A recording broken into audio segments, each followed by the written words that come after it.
Tere! Täna räägime mulla reaktsioonist ja selle teemaga seonduvast mulla happelisusest. Kindlasti paljud teist on kuulnud, et Eestis on happeliste muldadega probleeme. Kui see on looduslikel aladel omane, siis ta võibki niimoodi olla ja sinna tekib peale vastavalt sobiv taime ja muu elustiku kooslus. Juhul, kui meil on kas siis põllumajandusmaa või koduaed, siis on võimalik ka selle mulla liigse happesusega tegeleda ja seda ise reguleerida. Aga prooviksime kõigepealt aru saada, et mis on nende mõistete taga ja mis seda mulla happesust siis põhjustab. Kõigepealt, et mulla reaktsioon on üldisem mõiste ja kõige tavapärasem ja lihtsam arvuline näitaja, millega seda väljendatakse, on pH. Koolikeemiast on pH kõigile tõenäoliselt tuttav näitaja, aga mida ta oma olemuselt tegelikult tähendab, on siis see, et pH arvuline skaala on meil 0–14 ja tegelikult kus see lühend tuleb, et see H selles lühendis tähendab vesinikioone ja nende kontsentratsiooni tavaliselt siis laboratoorselt vastava sensoriga mõõdetakse. Ja vesinikioonid on siis ühed nendest, mis põhjustavad happesust. Aga lisaks vesinikule mullas ehk on vesinikioonid, H+, mis on ühed happesuse põhjustajad ja teine element, mis mullas happesust kannab, on alumiiniumioonid.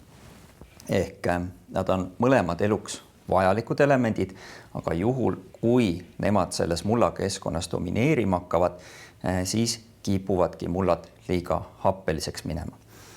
Ja selle pH skaalal 0–14, et klassikalises keemias loetakse selleks neutraalseks keskkonnaks täpselt siia 7 ja meie tingimustes mullad jäävad enamasti siis siia happelise keskkonna poole, enamasti pH on vahemikus kuskil meil 3–7,5, teatud juhtudel võib-olla 8 ja mitte rohkem. Ehk see on see, et kus meil looduslik taust ja tingimused siis on. Ja ühelt poolt vesinik ja alumiinium on need elemendid, mis põhjustavad ja kannavad seda happesuse poolt ja teiselt poolt seda neutraliseerivat ülesannet kannavad siis mulla keskkonnas kõige olulisemana kaltsiumioon ja teisena magneesiumioonid. Kaltsium ja magneesium. Ning lisaks täiendavalt ka veel kaaliumioon ja teatud maailma piirkondades mängivad suuremat rolli ka naatriumioon ja mõningate muldade puhul teatud ulatuses ka lämmastikuringega seotud ammooniumioon NH4+. Aga kõige olulisemad ja suuremat hulka seda neutraliseerivat tasakaalustavat rolli mängivad siis kaltsium ja magneesium ja teiselt poolt seda happestavat poolt kannavad siis vesinik ja alumiinium. Ehk tegelikult mulla reaktsiooni kujunemine ongi suuresti küsimus selles, et milline on tasakaal nende elementide siis vahel. Ja nüüd, kas meie mullad kujunevad juba looduslikult siis happelisemaks või rohkem neutraalsemaks, sõltub, kas selles lähtekivimis, mille peale muld on hakanud tekkima, on meil piisavalt kaltsiumi ja magneesiumi. Ja miks on oluline pool, ehk need kaltsium ja magneesium oleks olemas, sest elutegevuse käigus tekib kogu aeg ja pidevalt happeid juurde. Happete teke on seotud kogu orgaanilise aine ringe ja lagunemise ja muundumisega. Teiselt poolt ka enamikel ajaperioodidel ka meie vihmavesi on nõrgalt happestava mõjuga.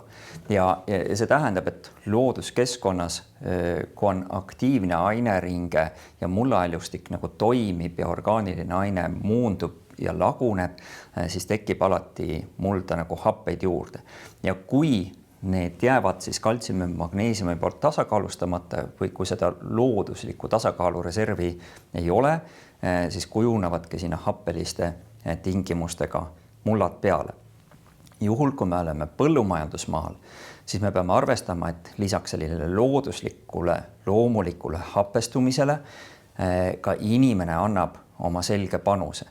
Ja eelkõige teatud siis lämmastikupõhised väetised ja ka väävlipõhised väetised on siis sellised, mis annavad oma panuse siia happeliste ühendite juurde tekkele mulda.